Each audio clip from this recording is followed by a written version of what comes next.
Cher écrivain, bienvenue. Vous venez de pousser la porte du club où on discute d'écriture sans filtre. Je m'appelle Chris Vuklizevic, je suis autrice et j'ai réuni avec moi dans ce club 4 de mes amies écrivaines.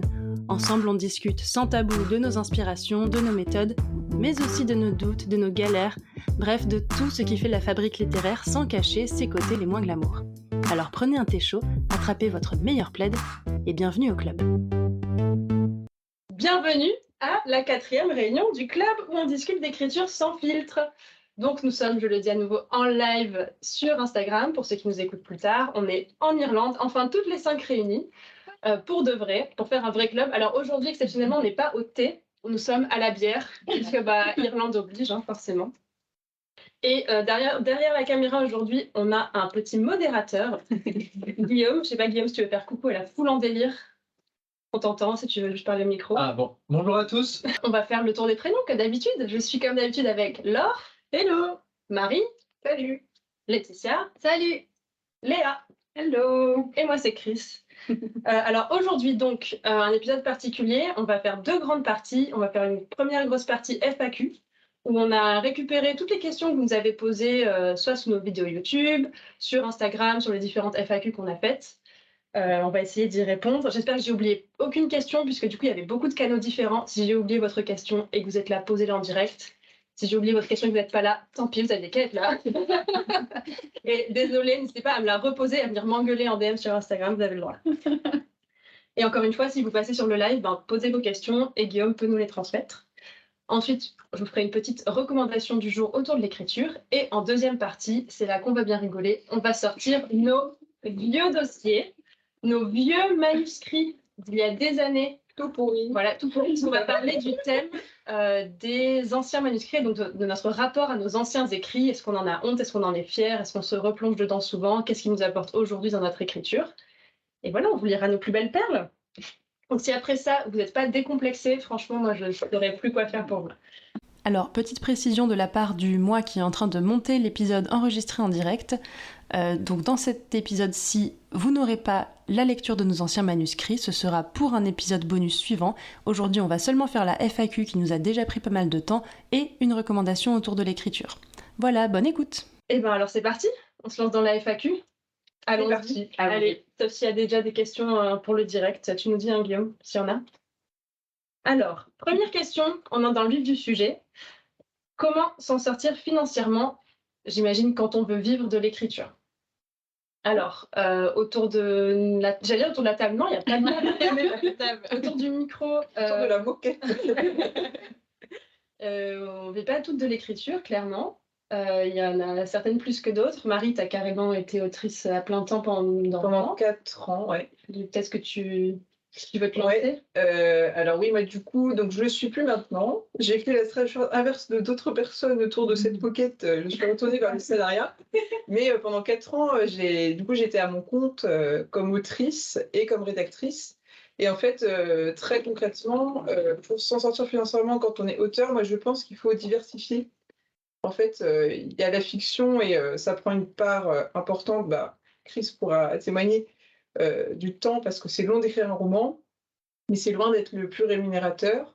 Et c'est important aussi de se diversifier, sachant que quand on écrit de la fiction, on ne se rend pas forcément compte qu'on a une base qui est quand même assez riche pour pouvoir travailler sur d'autres formats, donc que ce soit la rédaction web, la rédaction SEO, que ce soit du copywriting, que ce soit de la traduction de textes, de sous-titres. En fait, il y a beaucoup, beaucoup de possibilités. Et moi, je pense que, et c'est ce que j'ai fait en fait pendant ces années-là, qu'il ne faut pas se cantonner à un seul, à une seule type de genre. à un seul format. Donc voilà. Sauf si, après, moi, ce que j'ai fait aussi, c'est que j'avais mes projets perso et j'étais aussi autrice, mais un peu ghostwriter, donc c'était sous pseudo. Et en fait, c'était des commandes de romans. Et en fait, il y a beaucoup d'auteurs aussi qui sont à leur compte à temps plein qui font ça, parce que c'est souvent des projets qui sont plus délimités dans le temps et qui sont plus rémunérateurs aussi, parce que souvent, c'est des grosses licences. et donc les éditeurs ont plus de capacité financière pour les avaloirs. C'est des novélisations de grosses licences, c'est ça. Ouais, le marché de l'édition est très friand de ça, particulièrement dans l'édition jeunesse, où il y a beaucoup de novélisations de dessins animés, de séries télé, de choses comme ça. Donc effectivement, c'est un bon plan pour les auteurs qui cherchent à écrire en étant... Et moi, c'est clairement ce qui m'a permis de tenir aussi longtemps, c'est que j'en ai fait... je sais plus, je crois que j'en ai fait une bonne vingtaine, en fait, de titres novélisés. Et vraiment, rien à voir en termes de rémunération avec un roman qui prend 1 an à écrire. Un an, c'est vraiment très rapide. Marie. Bah là, vraiment, moi, j'ai eu des titres de novélisation où j'étais payée autant que pour, en termes d'avaloir, que pour un roman que je faisais de moi-même de A à Z, alors que ça me prenait 3 mois, en fait. C'était vraiment... C'est un peu mind-blown parce qu'on se dit, mais il n'y a pas vraiment de rapport entre le temps, finalement, et la valeur qui est accordée par le marché. Alors l'avaloir, juste pour clarifier, puisque c'est pas forcément connu de tout le monde, quand on écrit pour une maison d'édition, en général, ce qui se passe, c'est que la maison d'édition nous paye un avaloir, qui est une somme forfaitaire, qui peut aller de 0, si l'éditeur est un bâtard, jusqu'à... Non, en général, on dit que c'est minimum 1 000 € pour un premier roman, entre 1 000 et 3 000 pour un premier, c'est ça, on me dit si je me trompe. C'est autour de 1 000, Et ça peut monter à des sommes astronomiques pour certains mythes, voilà, genre J.K. Rowling, qui a eu son premier roman qui a été acheté par les Américains, je ne sais plus combien, 100 000 $. Je ne sais pas du tout. Mais ceci est une exception. Voilà, ça va d'habitude. Ça y est, tu publies un livre, tu vas tuer la nouvelle J.K. Rowling, alors. Tu vas pouvoir t'arrêter, tu vas quitter. Tu vas quitter ton CDI, spoiler. Pas tout de Non. suite. Et donc, en fait, ensuite, tu touches un pourcentage sur tes droits qui est inscrit dans ton contrat. Donc, c'est-à-dire pour chaque livre vendu, vous allez toucher 10, 8, 10 ou 12%. Voilà, ça dépend du contrat. Une fois que la valeur est remboursée. C'est-à-dire que moi, par exemple, pour être très transparente, sur mon premier roman, j'ai eu 2 500 € brut d'avaloir. Et mon roman est vendu quelque chose comme 8 €. Et je touche 6% sur chaque livre. Donc, ça veut dire que, en gros, 6% de 8 €, ça fait quelque chose comme 50 centimes, j'avais calculé. Donc, quand j'aurai vendu assez de livres pour que ça fasse l'équivalent de 2 500 € pour moi, je commencerai à toucher 50 centimes par livre. Donc, il faut que je vende environ 5 000 exemplaires pour commencer à toucher 42 centimes. 42 centimes, donc beaucoup. Les chiffres, voilà, merci pour la petite vérification statistique. Donc voilà, voilà comment ça marche et voilà pourquoi en fait tu gagnes pas ta vie clairement juste avec tes propres romans et tes fictions. Moi aujourd'hui je considère que je vis entre guillemets de l'écriture, mais comme tu disais Marie, de plein d'écritures différentes. Je suis copywriter. Bon, mes romans, j'en ai écrit un pour l'instant et voilà 2 500 € brut. Après, je commence un petit peu à écrire pour un éditeur de jeux. C'est pas du tout bien payé, c'est quelques centaines d'euros pour des mois et des mois où on va discuter, échanger et tout. Un projet aussi en parascolaire. Donc voilà, c'est plein d'écritures différentes qui s'ajoutent. Après, pour être tout à fait transparente, aujourd'hui, je me dégage même, on va dire l'équivalent de même pas un SMIC avec tout ça, en net. Et du coup, en vrai, heureusement aussi que j'ai un contexte qui fait que je peux me permettre de prendre ce temps pour développer tout ça, pour investir en fait, pour commencer à monter des projets qui au début ne sont pas bien payés, pour écrire des romans en me disant que peut-être s'ils sont les meilleurs possibles, ils vendront mieux, parce que j'ai un mari qui gagne mieux sa vie que moi. Clairement, toute seule, je serais beaucoup plus en stress et je pense que je ne sais pas si j'arriverai à faire que ça.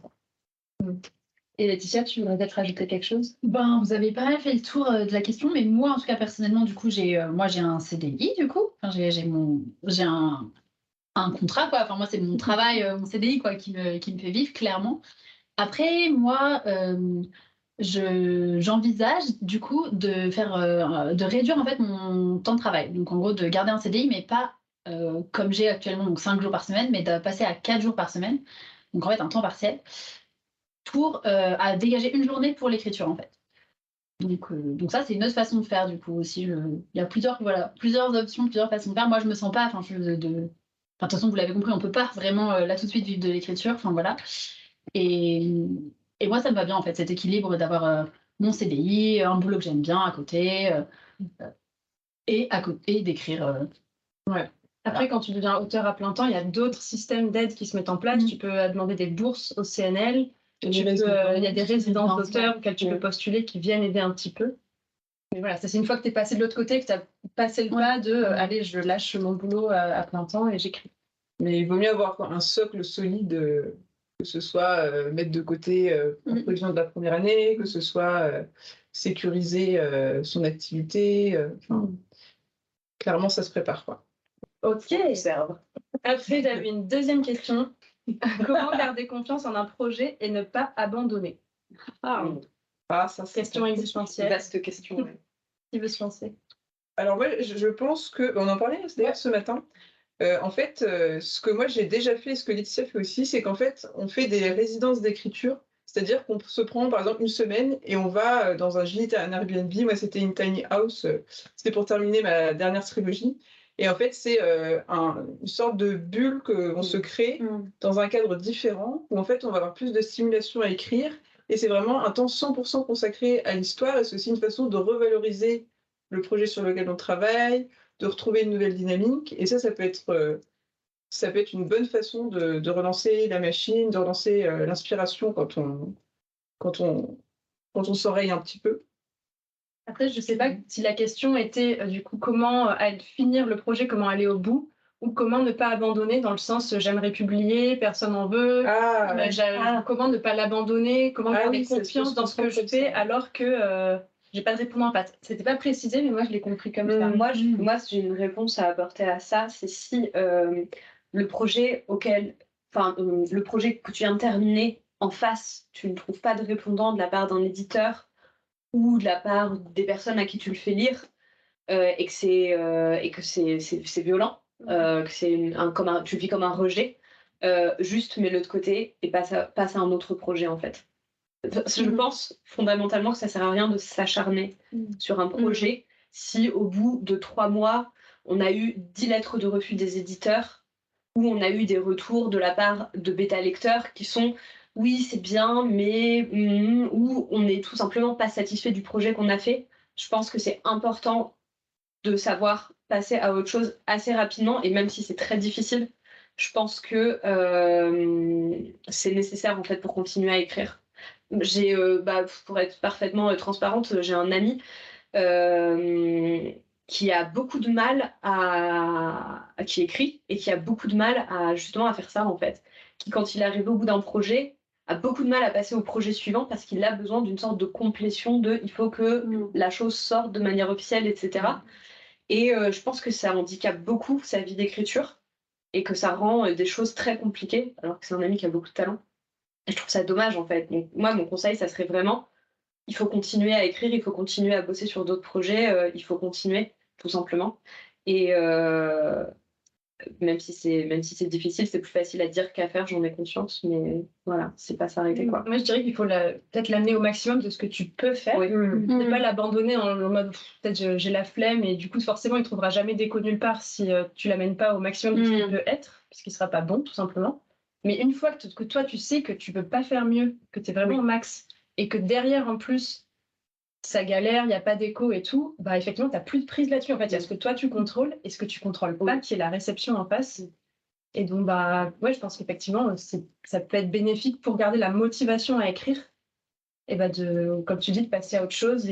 Et après, peut-être les circonstances vont changer aussi. Parfois, c'est pas le moment pour un texte. Oui, c'est ça. Et si le projet est fini, et que du coup, il y a plein de façons d'aborder la question. Si c'est ce que tu disais, genre un projet qui est fini, mais qui ne trouve pas d'éditeur, par exemple, l'idée, ça peut être aussi de le mettre sur des plateformes comme Wattpad, comme de l'envoyer à ses amis. Enfin, il peut de le faire vivre un peu différemment. Aussi peut-être en attendant d'eux pour passer au projet suivant. Effectivement, je pense que c'est aussi un moyen de trouver d'autres auteurs et de aussi, continuer à échanger. C'est ça. Une question de l'autre côté. Alors, on a plutôt une remarque de Céliane qui dit « En fait, j'ai tendance à perdre confiance en cours de route et donc à changer de projet avant d'avoir terminé quoi que ce soit. J'ai du mal à rester focus sur une histoire en particulier. » Alors, c'est un peu le syndrome de l'objet brillant, ça, quelque part. On parle de ça pour les entrepreneurs j'ai une idée de business et finalement, il y en a une autre qui est trop bien, alors je vais plutôt aller vers celle-là. Et j'ai l'impression qu'il y a quand même pas mal d'auteurs qui ont ce truc de je suis en train d'écrire ça, mais il y a cet autre projet qui a l'air trop cool, et du coup, j'ai envie de bifurquer sur celui-là et de... Moi, quand j'ai des doutes comme ça dans ce que je suis en train d'écrire, je me pose et je me dis pourquoi j'ai envie de raconter cette histoire. Et j'essaye de faire la liste mentale dans ma tête de pourquoi j'ai envie de raconter cette histoire.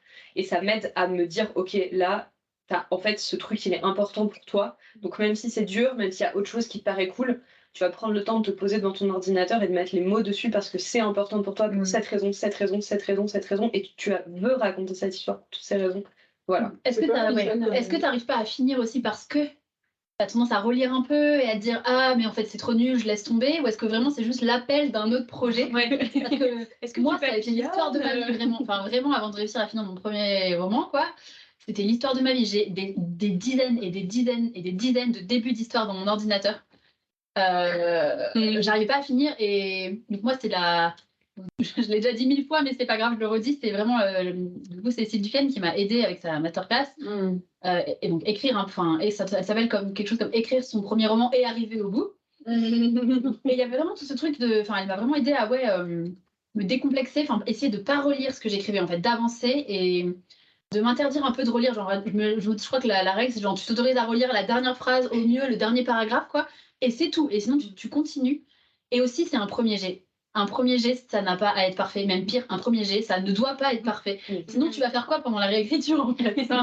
C'est normal en fait, c'est vraiment normal, et je sais que certains, même ici, ont du mal à faire ça, mais en vrai, c'est salvateur de se dire, en fait, c'est un brouillon que j'ai écrit, quoi. C'est intéressant ce truc de pas se relire, de se mettre une limite à, relire peut-être juste à la limite, si tu as besoin pas te relancer. Parce que j'ai un peu ce syndrome-là aussi sur plein de projets où en fait, mais c'est marrant parce que je fais ça aussi au travail.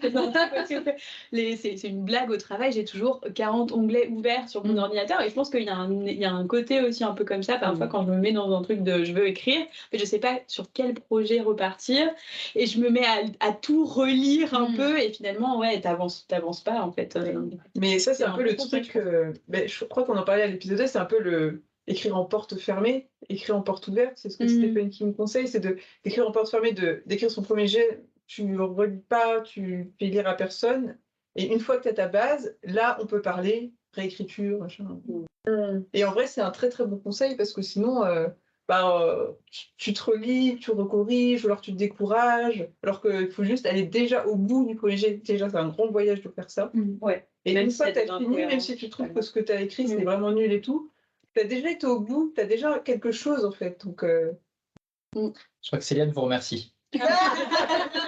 Elle dit donc oui merci, ne pas se relire ça peut être une solution. Yes. En fait ce que je dirais c'est que faites ce que je dis parce que je fais parce que moi j'écris. C'est honnête. Elle se relit. Déjà moi je me relis, mais je pense que en vrai dans l'idéal ce qui serait bien c'est effectivement d'écrire son premier jet très vite aussi, sans se relire. Pour arriver au bout au maximum, le plus vite possible, et parce que du coup, tu n'as pas le temps de voir passer plein de projets qui te donnent envie, et comme ça, au moins, tu as toute ta matière, et moi, je trouve qu'une fois que tu as ta matière, c'est tellement plus simple, et tellement plus agréable de compléter et tout, et même si tu as d'autres projets aussi qui te donnent envie à ce moment-là, tu te dis, oui, mais en fait, j'ai déjà toute cette matière, ça serait trop bête de la laisser de côté, et de ne pas la reprendre, de ne pas en faire quelque chose de bien, et il me semble que tu vas être plus apte à aller au bout, vraiment, de ce que ça peut être. Il y aura déjà le socle, quoi. C'est ça. C'est d'où l'intérêt de se prendre des larges plages de temps à consacrer que à ça aussi. Ça, s'il y a Je pense que si tu es sur un projet et que tu as aussi une autre idée qui vient, tu peux avoir aussi cette inquiétude de ah ouais, mais c'est peut-être une super idée et peut-être qu'elle va se perdre. Alors il y a des trucs qui s'appellent des carnets. C'est intéressant. Je sais plus qui me disait ça le jour, mais aussi sinon, certes, tu peux la noter, mais tu peux aussi te dire que si c'est une vraie bonne idée, elle va rester. C'est une bonne idée. C'est Stephen King qui dit ça. Du coup, c'est Stephen King qui me le raconte. Mon ami Stephen. Voilà. Mais oui, lui, il dit que justement, il n'a pas de carnet, qu'il note pas ses idées, parce que si elle est bonne, elle va rester, et que s'il l'oublie, c'est que finalement, ça valait pas le coup. Je suis pas sûre d'être tout à fait d'accord. Pour sa mémoire, quand même. Mais voilà, il faut dire que normalement, tu as le temps, que tu n'es pas obligé d'écrire le projet dès qu'il te vient. Oui, forcément, tu as envie de poser plein d'idées, tant qu'à faire, tu les as sur le moment. Mais oui, le risque, c'est après de s'éparpiller et de jamais aller au bout d'un truc. Mais après, je pense qu'aussi, le jour où tu as une vraie idée qui te tient à cœur, comme disait Léa, où tu as une vraie raison profonde de l'écrire, en fait, elle va rester. C'est comme quand tu tombes amoureux, je pense que c'est j'arrive pas à m'engager, je trouve toujours mieux ailleurs. En fait, le jour où tu tombes vraiment amoureux, tu t'en fous, même s'il y a d'autres personnes qui te plaisent, tu n'as pas envie d'être avec. J'imagine que c'est un peu pareil quand tu tombes amoureux. Tu n'as pas envie de toutes les autres idées qui viennent par hasard. C'est ça, exactement. Prochaine question. Y a-t-il un genre dans l'écriture que vous ne faites pas, mais que vous aimez ou que vous enviez ? Oui. Moi, c'est pas vraiment un genre, mais moi, ce que je préfère lire, c'est les choses drôles, en fait. Ah, c'est pareil, j'aime Mais pareil. voilà. Et je trouve que c'est la chose la plus dure à écrire. Être drôle, c'est extrêmement difficile à l'écrit. Enfin, il y a plein de genres d'humour différents, il y a plein de tons différents, on peut être drôle de plein de manières différentes. Et moi, mes romans préférés, c'est ceux qui arrivent à toucher la fine corde entre la comédie et la tragédie. Je trouve vraiment que les personnes qui arrivent à écrire comme ça sont... Enfin, c'est les personnes qui me touchent le plus parce que pour nous, les humains, on est un mélange de comique et de très tragique, en fait. Enfin, être drôle, c'est vraiment ce que j'aimerais réussir à être. Et voilà, j'envie les gens qui parviennent à écrire. Lisez les filles. Du coup, si vous aviez la même idée, je vous en prie, continuez sur cette. C'est tout à fait ce que j'avais noté. Je trouve que c'est hyper technique, l'écriture de comédie aussi. Ouais. Ça s'invente pas forcément et je trouve ça assez fascinant. Et ce que je m'étais noté aussi, c'est qu'en fait, je trouve qu'on n'arrive pas forcément à écrire ce qu'on aimerait écrire comme genre. Ouais, ça. C'est que moi, je commence toujours par des trucs, je me dis, allez, mes idées, elles commencent toutes, ça va être un truc pour la jeunesse, ça va être hyper coloré, hyper léger, ça va être sympa. Lisez ce roman, vous allez comprendre. Et ça finit toujours dans les trucs les plus dark. Et ça glisse tout seul, en fait, j'ai plus rien déjà. Là, c'est pentu. C'est du On n'a pas compris. C'est un ravin, là. Et je trouve qu'il y a un truc qui fait que des fois, tu as envie d'écrire certains genres et en fait, et que tu adores les lire. Chasser le naturel. C'est tout à fait ma problématique. En fait, t'adores les lire, tu vois, c'est pas que juste t'aimes pas, ça fait pas partie de toi, c'est que t'aimerais être capable de le faire, mais tu te rends compte que C'est pas ta ta voix. nature profonde, ouais, c'est pas ta voix, c'est ça. Souvent, on aime ce qui est très différent de nous, justement. Je trouve que c'est assez cohérent. Souvent, on est fasciné par les choses, justement, qui nous sont un peu inaccessibles. Donc, voilà. Mais je sais pas, Marie, t'avais l'air de vouloir rebondir en disant... Non, mais juste, ça me faisait penser à ça, le fait de vouloir écrire dans un ton, dans un univers et tout. Ouais, c'est ce que j'ai un peu avec mon projet, ce que je voudrais faire, mais je sais très bien. Moi, en fait, j'ai l'impression que mon style n'a pas beaucoup évolué dans le sens où j'ai l'impression que j'ai toujours un peu la même voix et les mêmes... je sais pas, les mêmes topos qui reviennent et je suis pas sûre d'y arriver. Mais bon, c'est pas grave, hein. C'est un beau défi. J'en ferai autre chose, tant pis. Voilà. Un autre genre que j'avais noté, c'était l'horreur. Ah, Alors pour le coup, j'en consomme pas du tout, et justement, j'aimerais bien en écrire, mais peut-être plus en forme de thérapie. J'ai un truc qui me fait très très peur, avec tout ce qui me fait peur dedans, et après, j'aurais peut-être plus peur. Ouais. Est-ce que si je vais au plus profond, je serais libérée. Ou en tous les cas, tu comprendras peut-être mieux pourquoi t'as peur. Explorer. Moi, personnellement, je suis hyper fan d'horreur, j'adore ce genre. J'adore écrire, j'adore le regarder, j'adore le lire, enfin j'adore les jeux d'horreur, j'aime tout. Et en fait, moi ce qui me passionne dans ce genre, c'est que ça m'explique pourquoi j'ai peur en fait. Et du coup, ça dédramatise la peur.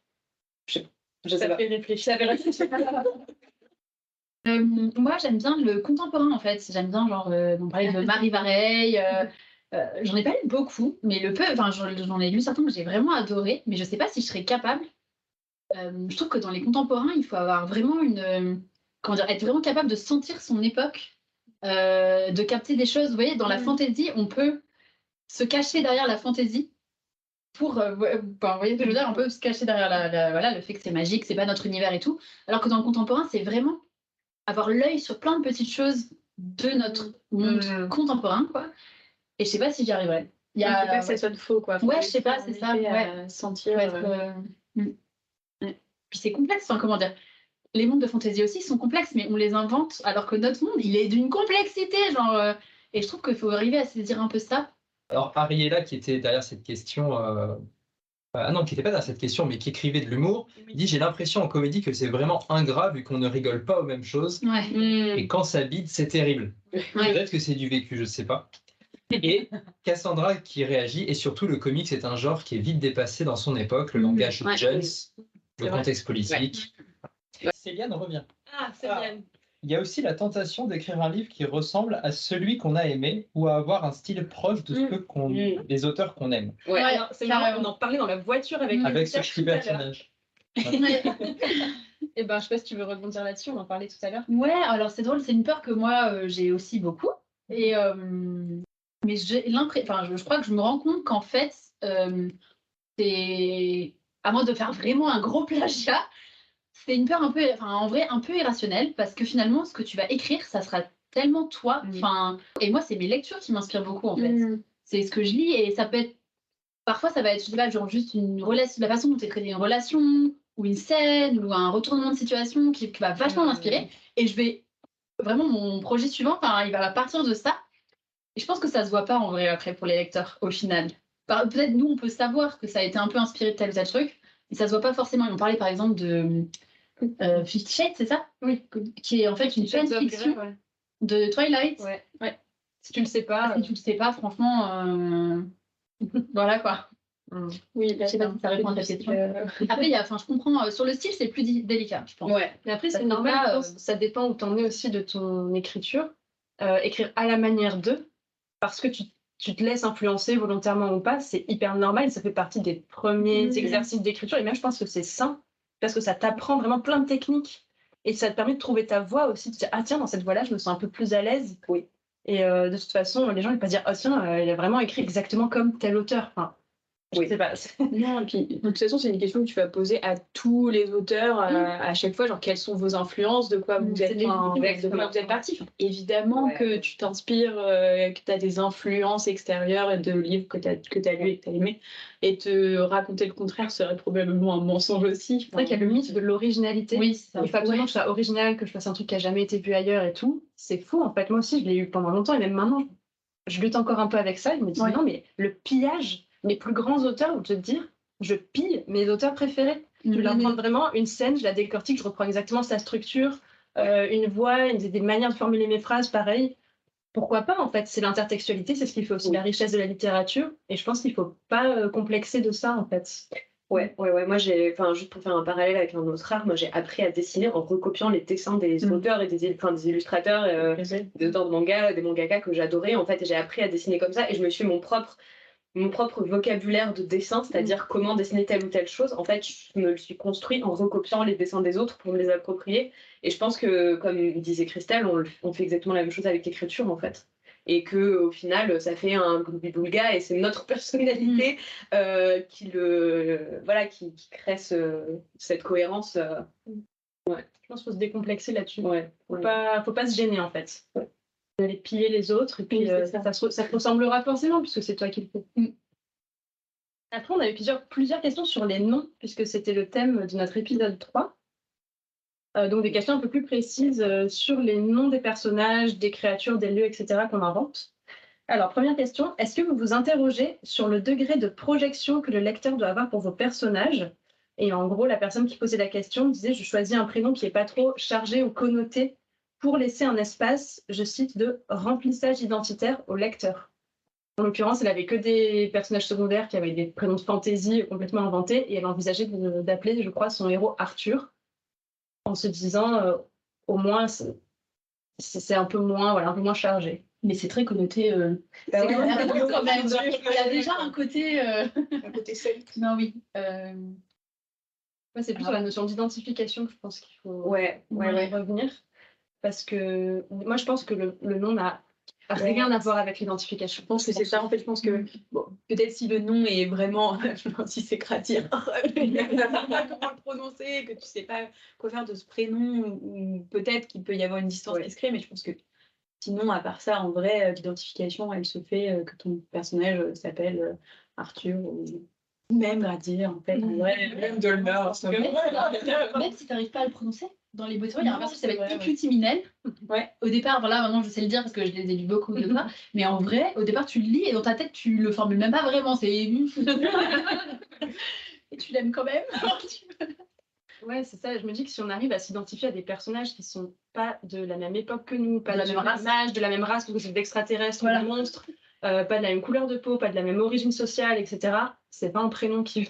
Si le personnage est bien construit, tu peux entrer en empathie avec des personnages, je pense, quel que soit leur nom. Et d'ailleurs, même la notion d'identification, c'est plus complexe que ça. En fait, tu te projettes pas dans un personnage en disant lui c'est moi. Et donc, comme moi, je suis une fille blanche de 30 ans qui a vécu à Paris et qui écrit, je m'identifie parce que je suis identique.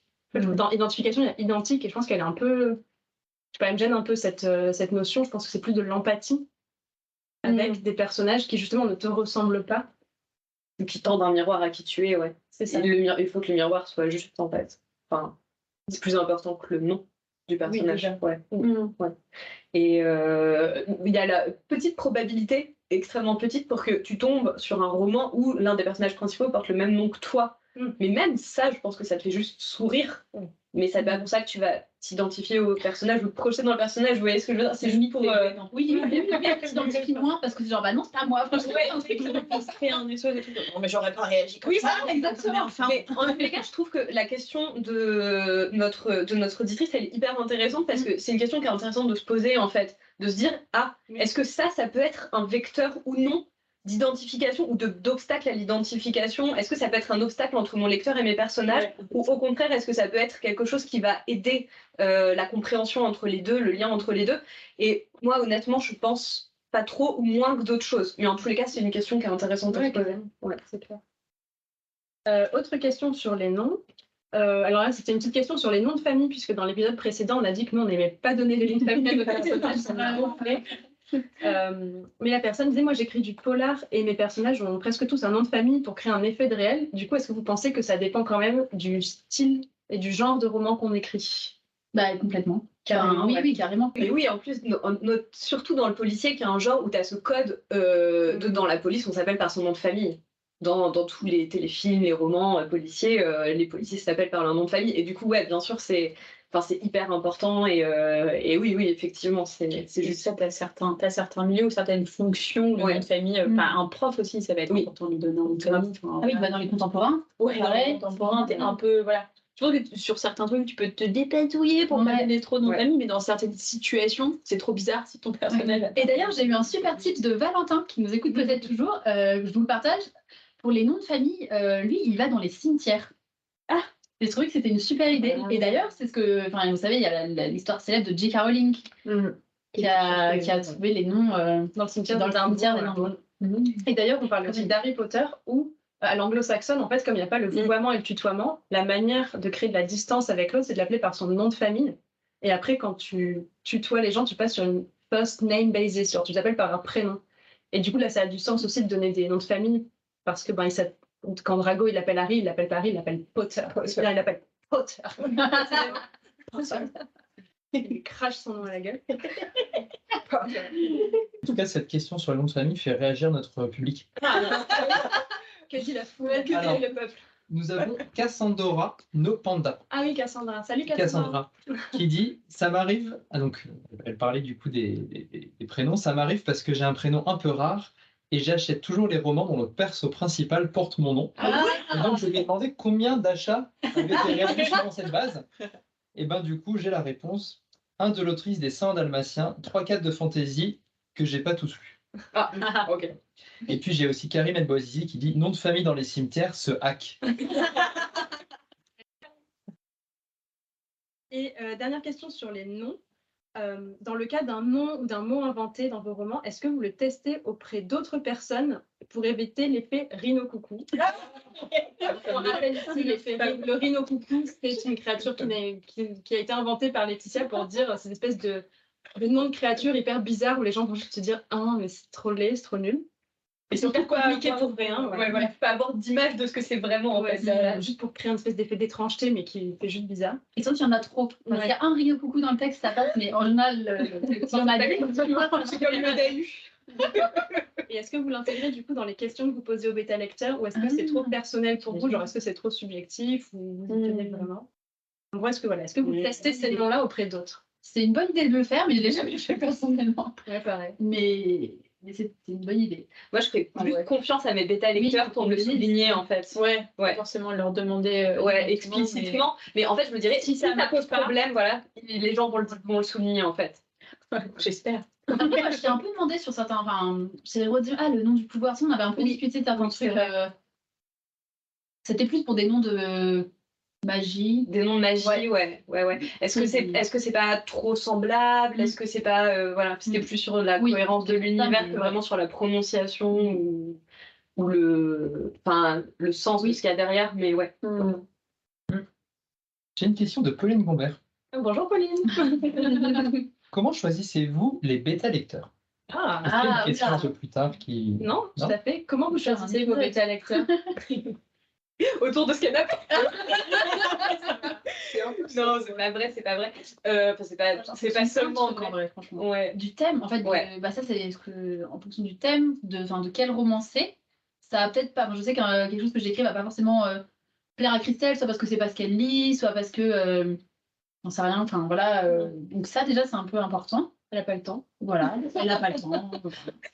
Non, mais faut que ce soit un genre que la personne lit en face déjà pour commencer. Enfin, Pour qu'elle ait c'est mieux. En fait, c'est ça, pour qu'il y ait la l'école, pertinence du retour, ouais. Exactement. Genre, si l'une de vous écrit un polar, ne me le faites pas lire. J'en lis aucun. Je vais. Enfin voilà. Ouais, la pertinence du retour. La confiance. Ceux qui demandent aussi, Ah ouais. Ah oui, oui, effectivement. en vrai, parce qu'il Ouais. faut qu'ils aient un peu envie de le lire. Pour Oui, Tu lis-le pour demain, si c'est possible. En suivi de correction. La confiance, hein, moi je sais que ça, il faut que ce soit quelqu'un en qui j'ai quand même un petit peu confiance, quoi. Néanmoins, j'ai aussi fait l'inverse, quelqu'un que je connais pas du tout. Enfin, voilà. Pour avoir un avis moins biaisé, en fait, en me disant, ben, si c'est mes amis, ils vont me dire que, vous savez, le syndrome maman, on va ajouter un nouveau syndrome, le syndrome de la maman. Tu lui fais lire n'importe quoi, c'est toujours merveilleux, génial et fantastique. C'est gentil, mais ça va pas t'aider à progresser de ouf. Donc, ça peut être, moi j'ai déjà fait les deux, quelqu'un que je connais pas du tout. Et, ou à l'inverse, quelqu'un en qui j'ai hyper confiance. Ça dépend le stade où ça en est aussi. Si c'est un texte qui est quand même plutôt dans la version finale, donc un vrai bêta lecteur, genre moi j'ai un peu l'impression d'avoir été au bout. Là, plutôt quelqu'un de confiant, enfin non, plutôt quelqu'un, là ça me dérange pas, mais bien quelqu'un que je connais pas. Par contre, si c'est genre de l'alpha, un peu l'alpha lecture, donc un peu en cours de route, un peu ce qu'on disait, écrit de porte ouverte, voilà, là, quelqu'un que je connais très très bien. Oui. Ouais, et puis aussi parfois sur certains trucs, bah, je crois que j'en ai déjà parlé dans un épisode, parfois des bêta-lecteurs techniques. Oui. Ah oui. Donc là, pour mon roman qui parle entre autres de thé, j'ai une amie, Nassima, qui bosse dans le monde du thé. Et donc je lui ai envoyé même pas, je lui ai envoyé tout le roman, mais je lui ai pointé des chapitres où il y a particulièrement des gestes, on va dire, techniques autour du thé. Et je lui ai demandé, est-ce que tu peux me dire si j'ai pas dit d'énormes conneries en fait. Et elle m'a souligné des trucs en plus hyper intéressants. Donc je trouve ça passionnant de faire relire par des gens qui connaissent le sujet. Et elle m'a dit, mais un tel thé, tu dis qu'il a un arôme de... Qu'est-ce qu'elle m'avait dit? Tu dis qu'il a un arôme d'abricot. En fait, ce thé a plutôt un arôme d'agrumes, si tu veux être juste. C'est des trucs trop bien, parce que si je veux faire rire que des gens qui aiment vraiment le thé le lisent et se disent que je sais à peu près de quoi je parle, c'est ce genre de petits détails qui va tout faire.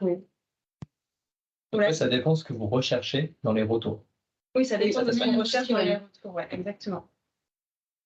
Alors là, il y a une question de mon papa qui m'a dit, mais moi, j'ai pas de questions. Mais si, t'as posé une question. Et il m'a dit, ah oui, est-ce que tu écris plutôt dans un carnet avec un stylo ou plutôt sur l'ordinateur? On peut faire un petit tour. Toi, t'écris plutôt comment? Alors moi, quand il faut que je fasse les premières recherches, le premier plan, j'écris plutôt dans un carnet avec un stylo. Par contre, mon vrai premier jet, puis après l'editing, je le fais toujours sur ordinateur, c'est quand même beaucoup plus simple. Exactement pareil. Moi, j'écris mes idées sur un carnet. Oui, voilà, mais sinon, ordinateur appli. Bah, tout comme mes voisines. Idem.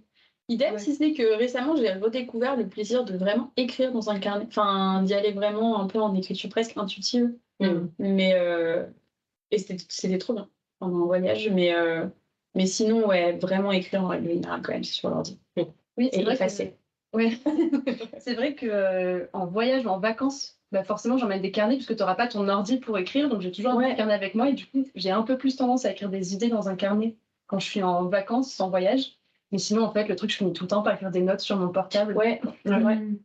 C'est vrai, et là du coup d'être un peu déconnectée, de me forcer à me poser vraiment avec uniquement du papier, j'ai trouvé ça. Et justement à pas me dire juste note pas que des mots-clés ou des idées, mais écris vraiment. J'ai trouvé ça hyper libérateur et hyper chouette. Et justement aussi de pas avoir ce truc de je peux pas effacer, je vais y aller vraiment de façon intuitive et je vais voir où est-ce que ça va me porter. Et ouais, je trouve ça chouette. C'est des happy mistakes. Moi, c'est ça avec l'aquarelle. Quand je peins à l'aquarelle, t'es obligé de faire avec tes erreurs, en fait. T'es obligé de... Et des fois, tes erreurs, c'est des trucs super cool auxquels t'aurais jamais pensé. Et à partir de l'erreur, tu vas avoir une idée que t'aurais jamais eu autrement. Ou tu vas dire, ah, là, j'ai fait un truc qui me plaît pas, comment je pourrais le transformer en un truc qui me plaît? Et c'est ça que j'aime aussi beaucoup dans écrire dans le carnet. C'est que cette espèce de truc où tu te relâches complètement, en fait, ça t'amène à des choses devant l'ordinateur, ça aurait pas été possible en fait. Enfin, je sais pas si je suis très cohérente, mais voilà. J'aime bien ce côté hyper où tu vomis un peu. On parlait dans un épisode précédent. On parlait de ce sentiment un peu d'être en transe, et je trouve que du coup, je l'ai atteint beaucoup plus facilement en fait finalement qu'en étant devant ma page. Mais peut-être aussi parce qu'avec l'ordi, il y a les onglets, il y a le fait de il y a le fait de se perdre un peu. Et face au carnet, il y avait que le carnet. Ouais. Moi, ce que j'adore avec l'ordinateur, c'est que je peux pas écrire aussi vite que je pense. Mais franchement, t'atteins une bonne vitesse. Moi, j'écris hyper vite sur l'ordinateur. Mes collègues sont à chaque fois. Et j'appuie très très fort sur les touches. Et ça, je trouve que c'est incroyable en fait. Alors qu'avec un crayon, malheureusement, surtout qu'on écrit quand même moins dans notre quotidien. Peut-être que j'écrivais super vite, genre à l'université quand je prenais des.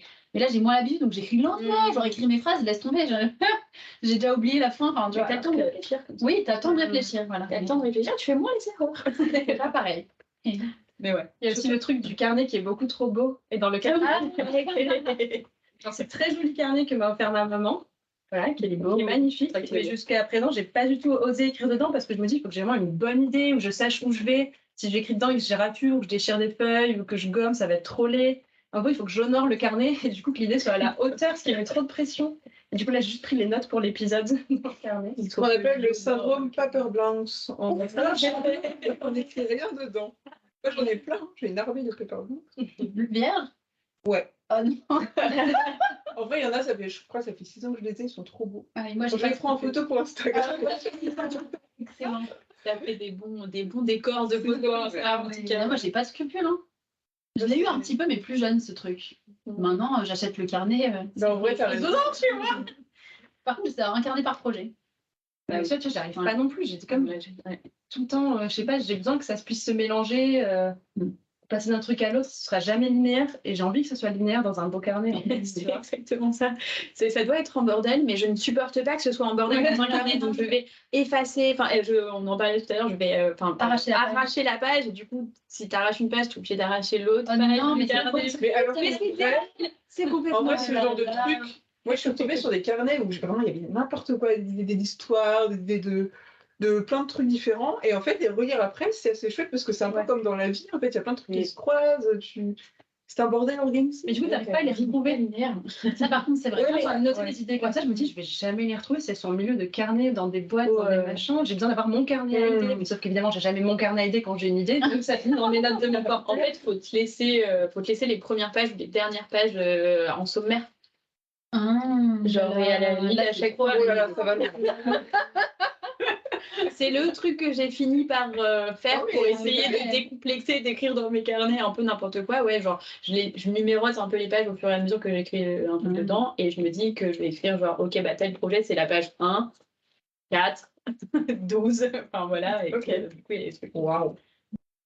Moi, j'ai des post-it un peu partout dans ma maison. Genre, chez moi, il y a des post-it avec des crayons un peu partout. Comme ça, si tu as une idée qui va pas dans le bon carnet que tu as, tu l'écris sur le post-it. Tu le mets dans le carnet. Voilà. Smart. Tu perds le post-it. Ou tu perds le Laisse-moi. Petite question, est-ce que vous utilisez des correcteurs? La personne qui me posait la question disait, moi j'utilise Antidote. Est-ce que vous avez recours à ce genre d'outil? J'ai déjà essayé mon Antidote et je crois que je n'ai pas trop compris. Ça m'a pas fait une illumination. J'entendais plein. J'étais sur, je crois que c'était le forum Cocyclique, il y avait beaucoup d'auteurs qui disaient que l'Antidote c'est super et tout. Moi j'utilise le détecteur de synonymes, de répétition. Et qui est bien. Antidote Repetition Detector, tu le trouves en ligne. Et, mais Antidote, je sais pas, voilà. Je pense que j'ai pas assez utilisé l'outil pour voir à quel point c'est. Ouais, puis Antidote, c'est un peu une usine à... Enfin, c'est hyper bien. Enfin, vraiment, c'est exceptionnel comme logiciel. Je trouve ça trop bien. Mais c'est aussi un peu une usine à gaz. Et c'est très compliqué. Et c'est un peu comme la suite Adobe. C'est genre, si tu sais pas comment l'utiliser avec toutes les possibilités qu'il y a, en fait, t'es un peu perdu. Et t'as un peu l'impression d'avoir une tronçonneuse pour découper une allumette. En fait, genre, tu sais que c'est l'allumette et le logiciel, c'est la tronçonneuse. Tu sais pas du tout comment faire. Et moi, heureusement, moi du coup, j'ai pas, à part les logiciels de correction qui sont déjà dans l'ordi, j'ai rien. Et en fait, mon logiciel de correction, c'est Antidote, mais j'ai honte, mais je vais le dire parce qu'on discute sans filtre. En fait, généralement, j'envoie mon texte à Marlène, donc ma compagne, et c'est elle qui passe dans Antidote sur mon ordi parce qu'elle sait exactement, elle connaît exactement l'outil. D'ailleurs, en parlant d'Antidote, j'ai la dame du lac qui dit que c'est trop bien, donc je pense qu'elle va. Merci Marlène de t'occuper de mes textes. Ouais, et franchement, du coup, oui, je conseille cet outil, je le trouve super. Par contre, du coup, c'est pas moi qui l'utilise. Et je pense que si ça vous intéresse, n'hésitez pas à faire des petites formations sur cet outil pour vraiment bien le maîtriser, le contrôler et pouvoir l'utiliser à pleine, Pleine mesure. pleine capacité, ouais. Moi, j'ai utilisé là, sur la fin de mon manuscrit, juste avant de l'envoyer à l'éditeur, pareil, pour le passer juste au crible des répétitions. Il m'a souligné 3000 répétitions. Juste de vocabulaire. Ce que je trouve trop bien, c'est qu'il te fait aussi les répétitions de sonorité. Par exemple, si tu as 3 mots qui finissent en « en » dans une phrase, tu peux te le souligner. Là, on peut aller au bout Si des tu as des répétitions de structure, et ça, j'ai trouvé ça trop bien. Si tu as par exemple 3 phrases d'affilée qui commencent par des compléments, il te le signale. Oui, Et donc ça, je l'ai trouvé vraiment bien. Après, tu peux aussi devenir un espèce d'extrémiste de c'est-à-dire, je vais éliminer toutes les répétitions jusqu'à la dernière, parce que lui, c'est un logiciel très intelligent, cela dit, mais qui te souligne quand même beaucoup de choses que toi, tu veux pouvoir garder. Oui. Donc voilà, faut faire de la distance avec ce que te dit le correcteur. C'est un effet de style. Exactement. J'ai répété, mais c'est fait exprès. Laisse-moi. C'est vrai que ça peut être vexant du coup. Ouais. On a été rejoint par différentes personnes au fur et à mesure, et j'ai Ariella qui pose une question, mais qui revient un petit peu à ce que vous disiez tout à l'heure. Salut Ariella. Est-ce qu'il y a un genre que vous rêvez d'écrire, mais qui vous fait peur pour l'instant? Parce que c'est Ariella qui nous avait posé la première question sur les gens qu'on a envie d'écrire, mais qu'on... Et Ariella a écrit notamment de l'humour. Et qu'on voulait écrire. Voilà, un genre qu'on aimerait écrire et qui nous fait peur d'écrire. Intéressant. Bah, moi, encore une fois, j'ai envie de dire le comique parce qu'en fait, j'aimerais beaucoup réussir à l'écrire, mais j'ai peur qu'on me trouve pas drôle en fait. Alors que ça tombe complètement à plat. Je me dire, bah, en fait, je suis nulle pour écrire ça, j'ai aucun talent, au secours, à l'aide. Ou alors que je fasse lire un truc que je trouve drôle à quelqu'un et que la personne me dise, que je la vois pas du tout d'une seule seconde. Donc ouais, c'est un peu le truc qui m'angoisse le plus, quoi, sur lequel il y a le plus d'enjeux pour moi en tous les cas. Après, non, il n'y a aucun genre qui me fait peur. Si je devais, en exercice de style, faire du policier, par exemple, qui est comme Laetitia, un genre très technique, mais que j'aime pas lire, je pense que comme je connais quand même un peu les codes, j'arriverai à m'en sortir, ça me fait pas peur. J'allais dire, genre, ça me fait pas rêver, mais ça me ferait peur. Ok. Parce qu'il faut avoir l'idée, il faut trouver le truc aussi. Et Je pense que c'est hyper comment est-ce que je vais cacher les... C'est parce que c'est très structuré, ça me fait pas peur en fait. Il y a des codes qui sont hyper stricts dans le polar, un peu comme dans la comédie romantique. Et du coup, pour moi, c'est vraiment c'est vraiment des exercices de style, ces genres. Alors après, évidemment, quand les romans sont bien, ça veut dire qu'il y a un truc qui diffère ou qui rend l'exercice de style hyper intéressant, ou quelque chose qu'on n'a pas vu avant, quelque chose qui vient de dire un truc vraiment pertinent sur notre société, l'amour en lui-même, etc. Enfin là, je parle de la comédie romantique ou du policier. Mais j'ai l'impression qu'il y a quand même une espèce de grille et que c'est facile d'utiliser cette grille pour construire une histoire. Avec des codes, avec des tropes, avec faire monter la tension. Dans les polars et les thrillers, il y a tout un truc autour du suspense et de la tension. Et j'ai l'impression que c'est juste tu poses tes indices les uns comme ça après les autres. Enfin, je sais pas, moi je trouve que c'est hyper technique pour arriver à faire un bon polar, un bon thriller. Faut cacher tes pistes. Mais moi, comme Léa dit, t'as un peu des repères. Alors que par exemple, tu veux écrire de l'humour. Il y a tellement de types d'humour différents et tellement de. Tu sais pas forcément comment ça va être perçu. Alors que, je sais pas, le polar, je sais pas, j'ai l'impression que c'est... Après, si tu écris de l'humour, écris un truc qui te fait rire toi. Enfin, le truc de l'humour, c'est vraiment que tout le monde n'a pas le même, de toute façon. Donc, Mais toi, tu as des choses sages et intelligentes à dire sur le sujet parce que tu t'es donné du mal, tu t'es éduqué sur le sujet et tout. Non, mais c'est vrai, c'était hyper courageux d'avoir pas des trucs drôles pour autant. Pas forcément, quoi. Comment? Mais t'as écrit des sketchs. Oui, j'ai écrit, j'ai fait des cours d'écriture de stand-up pour ceux qui nous écoutent. Et moi, j'allais dire sur le genre aussi, là c'est plus spécifique, mais genre les dystopies. Je suis une très grande lectrice et une grande fan de dystopies. Et pourtant, je crois que ça me ferait hyper peur d'en écrire. Justement parce que là, pour le coup, je sais pas comment vous dire, mais je mets le genre un peu par un piédestal, mais je trouve pareil que c'est un peu technique quand même. Il faut trouver la bonne idée. Et il y en a quand même beaucoup qui ont été faites. Oui. Et c'est déjà un peu notre monde, qui est quand même déjà un peu une dystopie. Enfin, je sais pas comment. C'est un genre qui me ferait, que j'adore et qui me ferait peur. La SF, tu vois, quand on m'a demandé d'écrire une nouvelle de SF, j'étais terrifiée parce que je trouve que j'ai l'impression qu'il faut avoir des trucs hyper intelligents à dire sur l'avenir de notre société, que tout de suite doit être hyper profond, hyper philosophique, quelle vision de l'humanité tu as et de l'avenir de l'humanité. Moi, je trouve ça immense. Du coup, j'ai fait de la fantaisie dans l'espace, en gros, pour baisser les enjeux. Mais ouais, je trouve que c'est un genre qui a une énorme... Oui, c'est ça, c'est les enjeux, tu as raison, effectivement. C'est des histoires où les enjeux sont... c'est le oui, non, mais vraiment, c'est ça, ça englobe l'humanité, la planète, des grandes sociétés, voilà. Et c'est des... Ouais, tu peux pas... Faut pas y aller Ça fait tranquillement. peur, c'est impressionnant, ça fait peur, quoi. Et j'ai une question, du coup, sauf si vous voulez réagir à celle-ci. C'est Titpo Salut. qui dit: est-ce que vous commencez à écrire à partir d'une idée sans savoir les détails, ou est-ce que vous écrivez un squelette ultra détaillé avant? Ça faisait partie des questions que j'avais notées, mais que j'avais gardées pour en faire un épisode entier, en fait. Ouais. On peut, si vous voulez, réagir rapidement là-dessus, mais en fait, on dit qu'en écriture, il y a les architectes et les jardiniers. Donc les architectes, c'est ceux qui vont avoir plus tendance à énormément construire avant d'écrire, et les jardiniers, ceux qui vont plus aller défricher les idées au fur et à mesure. On peut juste peut-être faire un petit tour, justement. Est-ce que vous vous considérez plutôt jardinière, plutôt architecte, ou quelque part un mix des deux, avec le pourcentage, s'il vous plaît, d'architecte et de jardinier? Laure, tu veux commencer? Jardinière. Jardinière 100%? 90%. Moi, je suis architecte 90%, wannabe jardinière, désespérément. Moi, un chouïa plus équilibré, j'aurais dit architecte en majorité quand même. Mais si on regarde comment j'ai écrit mon dernier roman, on m'a forcé à être un peu jardinière, mais j'ai essayé d'être architecte, mais un peu entre les deux. Moi, je pense que ça dépend des projets, en fait. Mais si je veux arriver au bout d'un projet, il faut que je sois quand même architecte, en fait. Voilà. Bah, je ne saurais pas te donner des pourcentages comme mes compères viennent de le faire.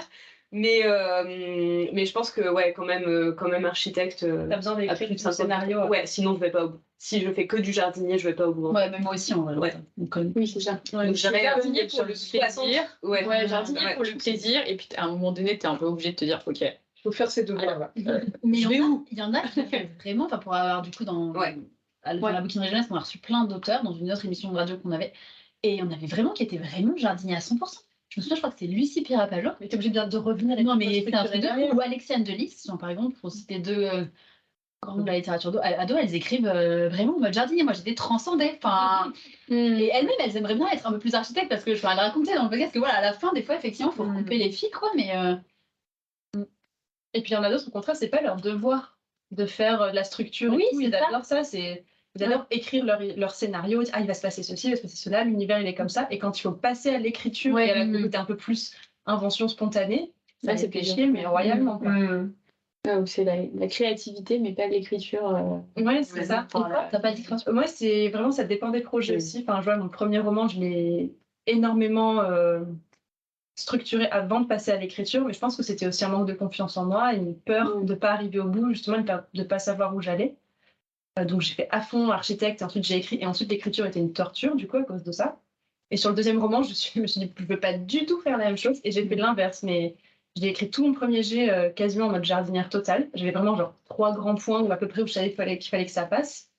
Et ensuite, je suis revenue dessus, je l'ai restructuré, je suis repassée en mode architecte, j'ai refait de la jardinerie par-dessus, voilà, et j'ai fait des couches comme ça, avec des allers-retours entre les deux. Je trouvais que ça me correspondait assez bien. Voilà.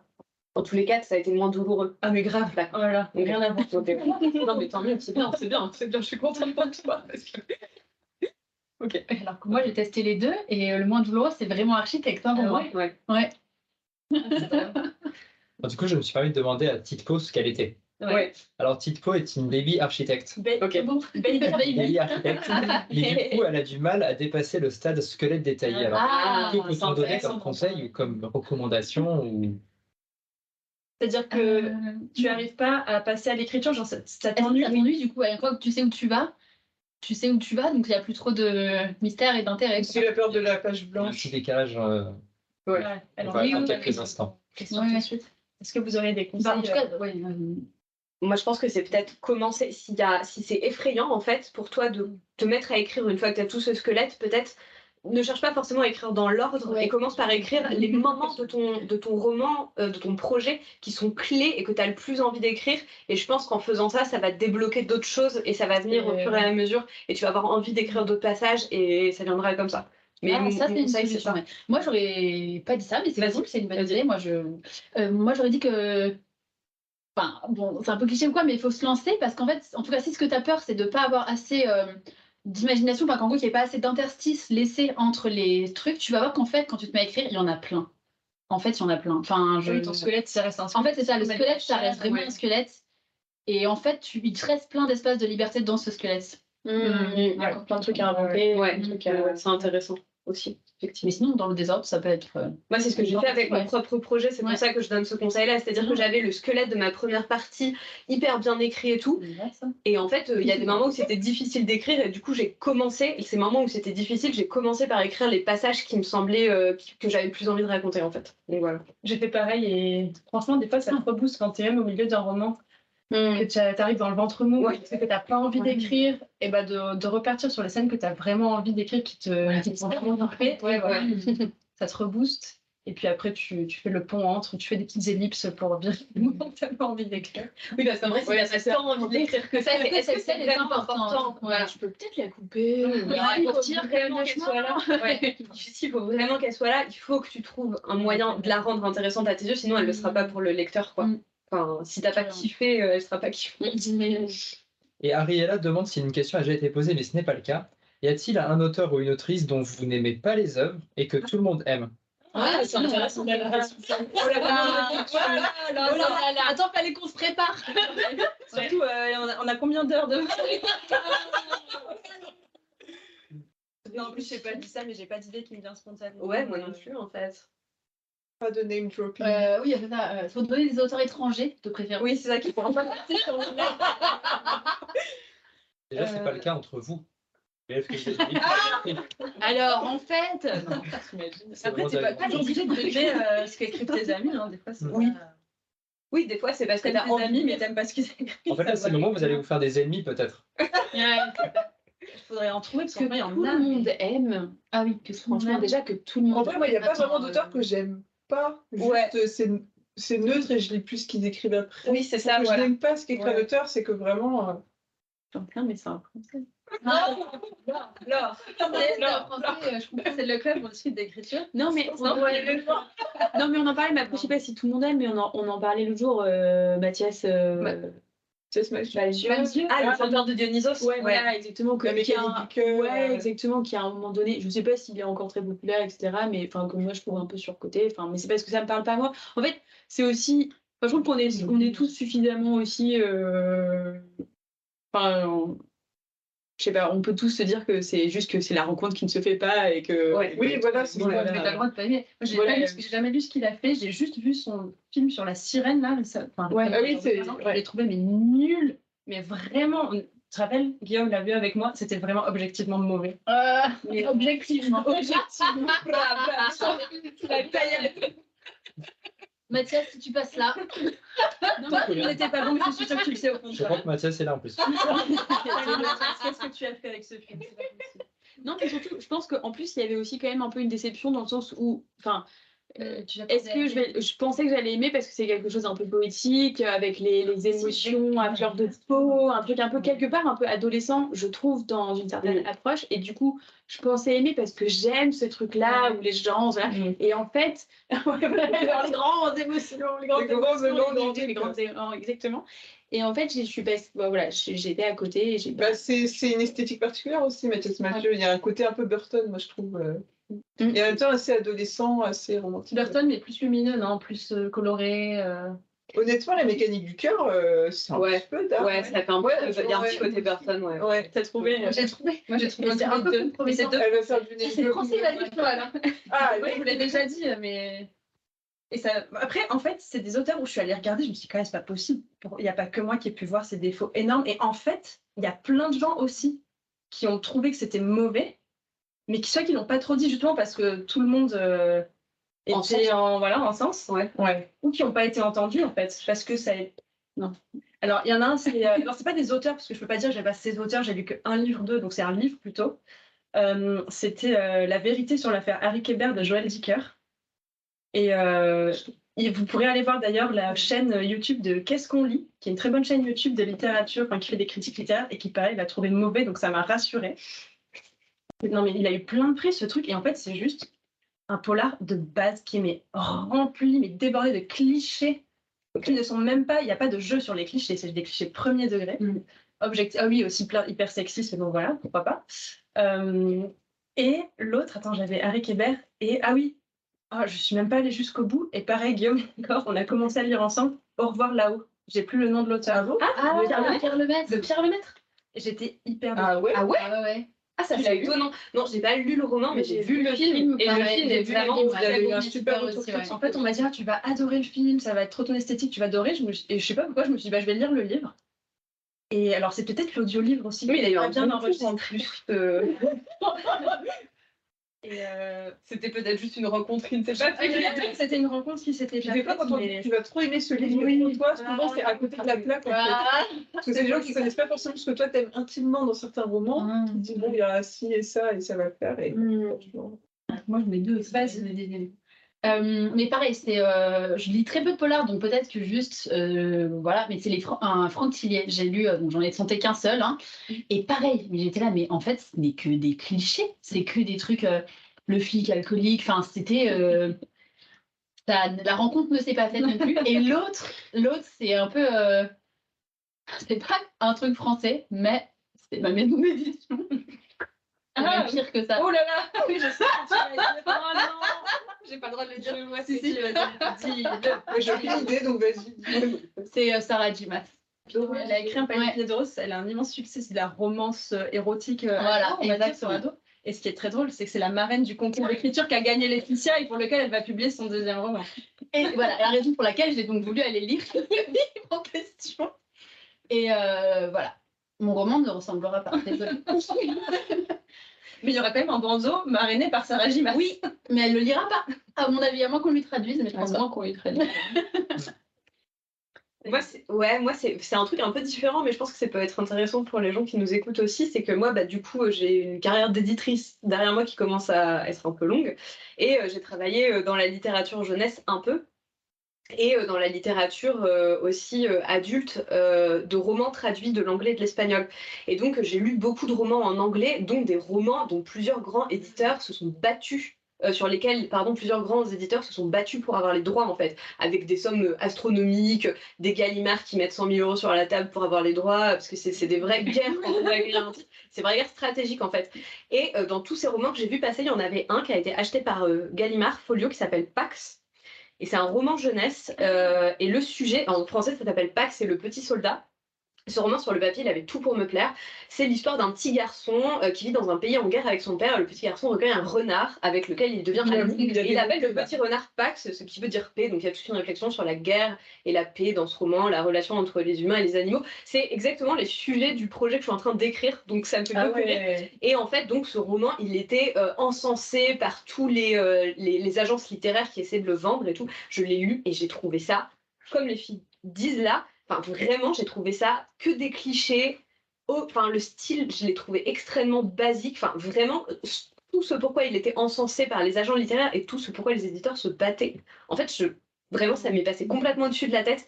Et c'est intéressant parce que je me dis, moi, mon boulot, c'est d'essayer de repérer ça dans les romans, de repérer ce truc qui va faire que les gens ils vont se dire, waouh, c'est un truc trop génial et tout machin. Et là, ça m'est passé complètement par-dessus la tête. Et du coup, j'ai été le revoir dans sa traduction française, parce que je l'ai lu une première fois en anglais, que j'ai même pas fini ma lecture d'ailleurs. Et vraiment, non, ça ne fonctionne toujours pas pour moi. Donc je pense qu'il y a des gens qui trouvent ça génial, mais juste moi, vraiment, ça m'est passé complètement au-dessus de la tête et je n'aurais jamais acheté ce roman, je n'aurais jamais mis les sous que Gallimard sur la table pour l'acheter, juste parce que voilà. Et donc, ouais, des fois, ça tient à peu de choses, en fait, qu'un éditeur, il aime votre projet ou pas aussi. C'est ça que je veux dire aux gens qui nous écoutent. En tant qu'éditeur, tu es obligé d'être humble aussi parce que des fois tu passes à côté de trucs. Exactement. Tu penses que ça trouvera jamais son public, Exactement. etc. Et en fait, c'est un flop nul et en fait, voilà, tu passes à côté. Et tu fais, bah voilà. Tu passes à côté de Moi, ça Hunger m'est- Games. c'est vraiment- Hunger Games, oups. Voilà, vraiment le truc qui m'angoissait à mort quand je faisais des lectures de manuscrits dans l'édition, j'étais là, mais. En fait, ça dépend pas de mes propres goûts, ça dépend aussi de se mettre à la place du public, de l'éditeur. Et là, ça m'angoissait de ouf de me dire, ça se trouve, j'en laisse passer des biens. Mais c'est le jeu quelque part. Ouais. C'est le jeu de, voilà, on a tous des sensibilités différentes et des fois ta sensibilité, elle va faire un écho avec celle du public aujourd'hui. Et toi, ton boulot en tant qu'éditeur, c'est de connaître la sensibilité des gens et que même si ça ne parle pas à toi, en fait, même si là, comme le texte m'a fait, ça me passe complètement au-dessus de la tête, je sache reconnaître les choses qui vont faire que ça va. Voilà. Alors du coup, Ariella et Cassandra ont répondu aussi à cette question. Ah. Alors pour Ariella, c'est Tintin. Tintin, c'est mort. Ariella, au moins, c'est honnête. Et Cassandra qui dit Yves Grevet. Ah ouais. Alors, mais jamais lu. là où c'est paradoxal, c'est qu'elle j'aime n'aime pas du tout le style. Ça lui a pas du tout plu, même dans U4. Alors que quand il parle d'écriture, elle comprend son œuvre. Alors du coup, on voit aussi des auteurs que, Ouais, c'est intéressant. voilà, on aime, dont on aimerait s'inspirer. Pour l'instant, on n'aime pas forcément l'œuvre. Non. J'ai trouvé un bouquin que je n'aime pas. Ah, Et alors, je vais me faire bâcher par tout le monde parce que Vas-y, c'est vas-y. Fahrenheit 400. Je sais même plus le chiffre. 492, 451. 441, 1002. J'ai pas aimé du tout ce livre. J'ai jamais réussi à le terminer et je crois que je vais essayer de le recommencer plein de fois. Et il y a beaucoup de gens qui l'aiment bien, qui ont vraiment trouvé que c'était un mind blown, pas possible. Ouais. Mais je non, mais le héros il s'appelle Montag, c'est ridicule. C'est lundi en allemand déjà. De base. Je sais pas, j'ai pas du tout. Dans les classiques, il y en a beaucoup. Ah oui, Oui. c'est classique après. Ouais. Alors du coup, moi j'en ai un qui va faire hurler dans les chaumières. Ah, vas-y. Attends, fais-nous hurler. Vous êtes prêtes? Vas-y, vas-y. T'es prêt? C'est pas un auteur, c'est un livre que je n'ai jamais réussi à terminer parce que je suis désolée, je trouve que ça a vieilli. Ah, c'est Le Seigneur des Anneaux. Ah ouais. On vient de perdre 50% de nos Tout le monde a racheté le chat. Je pense que ça dépend. Tu l'as lu à quelle période de ta vie? J'étais adulte. Ouais, moi je l'ai lu, j'avais 13-14 ans, j'avais lu. Si vous ne lisez pas Le Seigneur des Anneaux à 13 ans, vous êtes normand. En fait, C'est elle qui est très normande. Moi, J'étais en 5e, voilà, j'étais voilà, merci Marie, il y a d'autres gens. Et en fait, j'avais lu très peu de fantasy avant. Et en fait, comme c'est ce qui a fondé toute notre fantasy moderne, en fait, ça n'a aucun intérêt si tu as déjà lu d'autres œuvres de fantasy qui se sont servies de cette base. Et c'est comme, en fait, c'est comme Star Wars pour la SF. Moi, j'ai pas vu les Star Wars quand j'étais jeune. Je les ai vus, j'avais, je crois, 22-23 ans. Clairement, ça n'a aucun intérêt pour moi. Il y a bien mieux, bien plus intéressant qui a été écrit depuis en termes d'évolution, enfin bref, d'univers, de tout en fait. Mais c'est juste, faut les regarder ou les lire, ces œuvres-là, comme des choses qui ont été un socle pour créer tout ça. Il faut presque le lire de manière intellectuelle et pas avec son cœur en fait. C'est des classiques en fait. C'est limite le genre de truc qu'il faut lire quand tu débutes dans un genre. Et moi, je suis assez d'accord. C'est vrai que Les Seigneurs des Anneaux, c'est très long, il y a des longueurs, c'est assez bavard. Ouais. Il y a des. Par exemple, les stéréotypes des elfes, des nains et tout, c'est. Mais c'est ce qui a servi de fondement, quoi. Voilà, c'est ça. Bref. Ouais. Mais c'est un truc qu'il vaut mieux lire en 6e. On a Jean-Laurent Del Socorro qui dit Le Seigneur des Anneaux, une trilogie moyenne qui aurait fait un bon roman unique. J'ai cru que ça allait pas. Une trilogie médiocre. En fait, écoute, on est d'accord, Jean-Laurent. Merci, ça me rassure. Et je me rappelle que j'avais assisté à une table ronde sur Game of Thrones au Salon du Livre il y a 2-3 ans de Paris. Et pareil, ça avait commencé comme ça. En fait, je crois que c'était Game of Thrones ou Le Seigneur des Anneaux, en gros, un peu une espèce de battle. Et les gens disaient, bah oui, en fait, aujourd'hui, le Trône de Fer, oui, c'est beaucoup plus dans nos codes. C'est plus pertinent, en fait. Ça Ça dit plus de choses de notre société et plus de choses de la manière dont on voit le monde maintenant. Et aussi, en fait, ce qui est hyper intéressant, je trouve que Le Seigneur des Anneaux, c'est un roman de fantasy qui a été écrit juste après la Seconde Guerre mondiale. Tolkien s'est battu dans les tranchées, que le combat du bien contre le mal qu'il y a dans ce roman, c'est un truc qu'il a vécu dans sa chair et qu'il a vécu, enfin, littéralement à la guerre, en fait. Et c'était un truc qui disait quelque chose du monde de l'époque. Game of Thrones, ça dit quelque chose de notre monde d'aujourd'hui qui est beaucoup plus gris, beaucoup plus complexe, où on sait très bien qu'il n'y a pas de gentils et de méchants et qu'il n'y a que des intérêts qui s'affrontent, en fait, qu'il y a une forme de. Voilà, que. Il y a une sorte de. Il faut s'adapter pour survivre. Et polyphonie dans le. Oui, polyphonie. Alors que Les Seigneurs des Anneaux, en fait, c'est l'histoire de la fin d'un monde, en fait. C'est vraiment. Oui. Et c'est effectivement plus manichéen. Et enfin, ça dit des choses de nos époques, et c'est pour ça que c'est pertinent. Je trouve aussi qu'il faut toujours replacer les livres dans le contexte du monde, surtout la fantasy, dans le contexte dans lequel elle a été écrite, c'est hyper important. Même en termes de structure, je veux dire, Le Seigneur des Anneaux, si tu suis n'importe quel textbook d'aujourd'hui, comment on écrit une histoire. Elle est partie en. On l'a. Non, mais ça commence par une immense exposition. Ouais. Oui, alors, mais ce qui était à l'époque, ce qui était normal. C'est parce que le genre n'avait pas encore de code. C'est ça, Oui. ouais. Alors que voilà, tu rentres dans Game of Thrones. Mais suite. Après, je pense à la série, mais premier épisode, il pousse Bran par la fenêtre, tu vois. Mais c'est marrant ce que tu dis, Marie, sur l'Écosse, parce que, bon, bref, parenthèse, mais je reviens d'Islande et j'ai beaucoup lu de sagas là-bas, puisque c'est le genre littéraire. Et en fait, Tolkien, pour écrire Le Seigneur des Anneaux, il s'est inspiré de la mythologie islandaise et particulièrement des sagas. Et en fait, quand on les lit, on se rend compte à quel point, en fait, il a été influencé par ça. Il parlait islandais couramment et la nourrice de ses enfants était islandaise. Il a beaucoup échangé avec elle. Et en fait, il a repris tous les codes de ces littératures nordiques qu'il a mis dans Le Seigneur des Anneaux, qui ont donné les codes de la fantaisie moderne. Et il y a un espèce de truc comme ça de... Enfin, comment dire ? d'héritage, de filiation qui est hyper intéressant. Je sais plus où je voulais en venir en disant ça, mais juste que c'est à chaque fois c'est des codes qui correspondaient, qui correspondaient à un monde qui n'existe plus, quoi, qui correspondaient à un truc d'avant et ouais, et c'est beau, ouais. On peut remonter dans le temps très loin en fait, et tout ça c'est notre fantaisie moderne qui aujourd'hui dit des trucs de notre monde d'aujourd'hui, pour placer les choses dans leur contexte. En gros, c'était ça. Et puis en plus, moi c'est pas un auteur que j'aime pas, au contraire, j'admire énormément Tolkien, tout le travail qu'il a fait, je fais leur plein d'expos sur son travail. Mais voilà, des fois, encore une fois, c'est aussi même, je pense, une rencontre qui se fait pas avec un livre. Ouais. Et ben Catherine a lu Tolkien et a finalement aimé après plusieurs essais. Peut-être que c'est un truc aussi, il faut persévérer. Et pourtant, notez qu'il y a une série, Le Seigneur des Anneaux, qui sort dans un mois, quoi. Ouais. Mais donc, elle va être un petit peu. Voilà. Et moi, raconter de notre monde. Exactement, c'était ce qu'on avait, la conversation qu'on avait l'autre jour, et que je disais à Laetitia, moi, mon vrai questionnement sur cette série qui va sortir, c'est comment ils vont prendre cette œuvre et comment ils vont raconter quelque chose d'intéressant sur le monde d'aujourd'hui avec. Et moi, c'est le seul truc que j'ai hâte de voir en fait dans cette série, c'est comment ils vont faire pour rendre ce truc pertinent en fait, cet univers. Tu vois, les films de Peter Jackson, je les ai beaucoup aimés. Moi, j'aime vraiment que ça a vraiment contribué à ce que j'aime beaucoup aussi. Je les ai lus une première fois. Ce qui t'a aidé, c'était Frodon. Oui. Oui. Et là, il y a Wood qui t'a beaucoup aidé. Oui, ça a beaucoup joué, mais toute l'ambiance a beaucoup joué, et aussi le fait que ce soit des films qui prennent beaucoup leur temps, et les livres aussi. Oui, c'est ça. Moi, j'ai bien aimé les livres aussi. Le côté très contemplatif, et ben, je trouvais que c'était une très bonne adaptation du livre, tel que moi je l'avais ressenti à la lecture. Et puis il y avait Frodon. Et puis il y avait. Oui, pose une question. Tu rapport à ce que disait Marie sur le fait de détecter ou pas un roman, même si ça ne nous plaît pas, détecter une œuvre ou quelque chose qui a de la qualité, quels sont les critères? Est-ce que c'est de l'intuition? Quels sont les...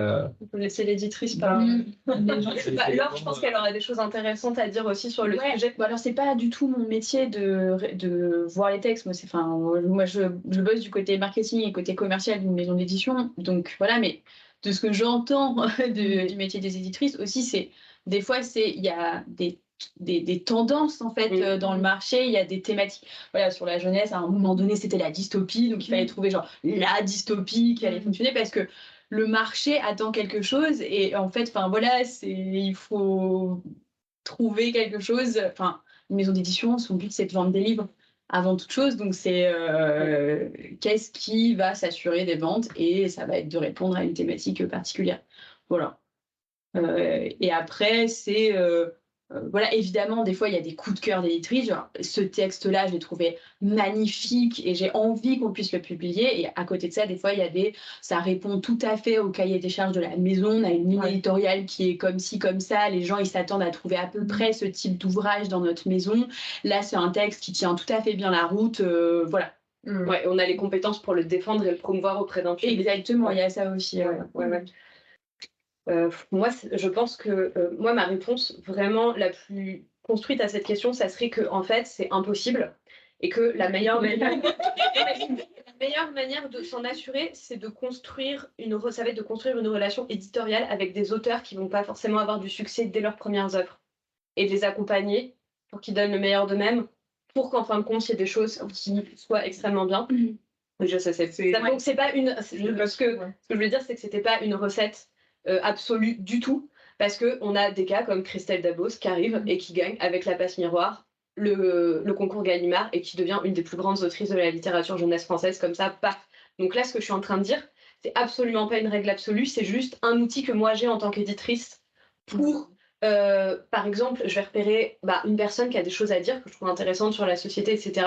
Je vais publier son premier projet, ça va pas forcément être un hit comme La Passe Miroir l'a été, mais je vais continuer cette relation éditoriale et la construire pour espérer un jour arriver à ce qui est cette alchimie qui se crée et qu'il y ait le public qui rencontre l'œuvre de l'auteur, parce que je pense qu'il peut se passer un truc en fait. Voilà. Ça, c'est des stratégies de long terme et de mes éditions patrimoniales. Je sais que chez Gallimard, ils le font. D'accompagner les auteurs qui au début ne gagnent rien, parce qu'aussi ils peuvent se le permettre vu qu'ils ont des auteurs qui rapportent énormément. Et qu'ils espèrent en fait trouver les classiques de demain.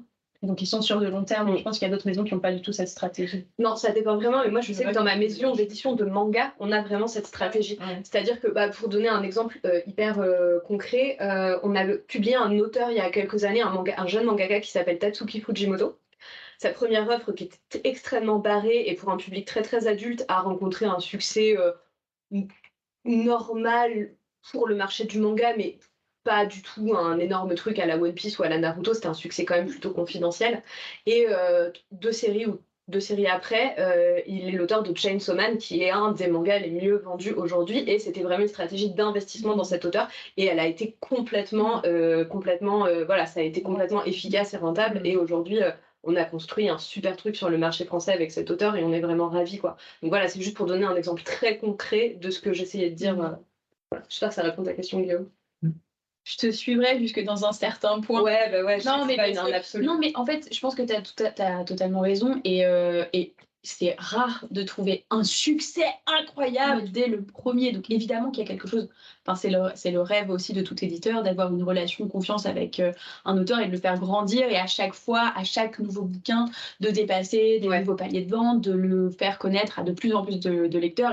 Et un jour, si possible, d'être dans les titres des meilleures ventes, évidemment, dans les listes des meilleures ventes, pardon. Mais après, tu as dit le gros mot, mais il y a la question de la rentabilité. Et si tu perds de l'argent avec un auteur, c'est compliqué pour toi en tant que maison d'édition. Et en fait, ce qui est compliqué aussi, c'est que c'est une chaîne du livre. Et genre, ça ne dépend pas uniquement de l'éditeur. Bien sûr. Des fois, si ça dépendait, entre guillemets, aussi que de l'éditeur, ce serait plus facile d'avoir cette relation-là et de dire, bah, je peux me le permettre de prendre ce risque. Mais en fait, ce qui est compliqué aussi, c'est que si ça n'a pas marché une première fois, les représentants s'en souviennent, les libraires s'en souviennent. Et c'est difficile d'arriver pour un représentant, enfin quelqu'un commercial aussi dans une librairie et de dire, prends ce livre-là. Je me souviens, la dernière fois, je t'en ai pris 3 et en fait, j'en ai vendu aucun. Et le libraire n'en prendra pas. Et du coup, voilà. Et donc, c'est difficile parfois de faire dépasser, enfin, de pouvoir faire grandir un auteur s'il n'y a rien, enfin, si vraiment la rencontre s'est pas faite la première fois. D'où l'intérêt de vraiment défendre aussi les premiers romans et d'avoir vraiment des coups de cœur et voilà, que la rencontre se fasse un peu quand même dès la première fois. Mais ouais. Ça me fait penser à un rôle de mécène, ce dont tu parlais, Léa, voir jusqu'où peut aller l'auteur. Et c'est vrai que s'il n'arrive pas au niveau satisfaisant, bah, tant pis. Et en même temps, j'aime bien ce que tu dis, Laure, sur le fait que tout ne dépend pas, heureusement, que de l'éditeur. Sinon, il y aurait juste une personne à blâmer. C'est toute une chaîne et tout un marché. Et puis ça pas un mauvais mouvement. Non, mais c'est terrible. Non, mais franchement, il y a des trucs. Bah, là, en plus, avec la période qu'on vient de vivre, voilà, avec le Covid, il y a quand même toute une période où juste les librairies ont fermé. Et en fait, pour tous les auteurs qui ont publié potentiellement un livre à ce moment-là. Non, mais c'est dur. Ouais, c'est dur. C'est dur et c'est dur de rattraper. Oui, j'avais noté d'autres questions voilà, qui sont des questions très intéressantes. Je peux vous les dire, je pense que ça fera l'objet d'épisodes entiers. Donc il y avait effectivement le côté architecte ou jardinier, on reviendra là-dessus, je pense, sur la structure des romans. Il y avait une question sur les personnages secondaires, comment écrire des persos secondaires qui sont utiles pour l'intrigue mais pas intéressants à écrire, on reviendra là-dessus. Et où est-ce que vous trouvez vos idées et votre inspiration? Eh bien écoutez, alors on va continuer le live, on va faire le petit encart recommandation. Alors, du coup, la recommandation du jour, c'est une chaîne Twitch. C'est une chaîne Twitch qui s'appelle L'Atelier, L-A-T-I-L-I-E. Ça veut dire l'atelier en créole, tout simplement. Et c'est mené par l'auteur Michael Rock, qui est écrivain de SF caribéenne et qui est chroniqueur de la Brigade du Livre sur YouTube, si cette chaîne parle à certains. Et donc, Michael anime des ateliers d'écriture chaque jeudi à 20h pour l'heure de France métropolitaine. Je dis ça parce que parfois, il a aussi des ateliers à des heures plus diurnes pour les Caribéens. Et donc, c'est des exercices d'écriture qui vont stimuler la créativité, qui durent 2 heures. Ça commence par un petit échauffement littéraire. Après, il y a un exercice commun. Par exemple, ça peut être écrire à la manière d'eux. Et je sais qu'une fois, ils ont écrit à la manière de mon premier chapitre de mon roman. Ça a été j'étais très honorée. Ensuite, il y a une phase d'écriture individuelle. Et puis à la fin, relecture des productions pour ceux qui veulent et retour constructif de Michael, donc de l'auteur, qui vous fait ses retours sur vos petites productions, sur vos textes. Donc c'est hyper cool. Et du coup, est-ce qu'on peut donner à nos auditeurs qui écouteront l'épisode un mot qu'il faudra qu'ils mettent? Tronçonneuse. Tronçonneuse, c'est vrai. Eh bien, très bien. Si vous nous écoutez en rediffusion, mettez dans votre commentaire tronçonneuse et on saura que vous nous avez écouté jusqu'au bout. La suite de l'enregistrement du live, ce sera donc pour l'épisode bonus qui arrive très bientôt. Merci encore de nous avoir écoutés jusqu'au bout. Comme d'habitude, n'oubliez pas de vous abonner, de nous mettre un like ou 5 étoiles selon là où vous êtes et un petit commentaire, ça nous fait toujours plaisir. Si vous avez des questions, posez-les nous, on y répond toujours de toute façon en début d'épisode suivant. Donc merci encore de nous avoir suivis, à bientôt pour l'épisode bonus et à très bientôt pour la 5e réunion du club où on discute d'écriture sans filtre. Salut!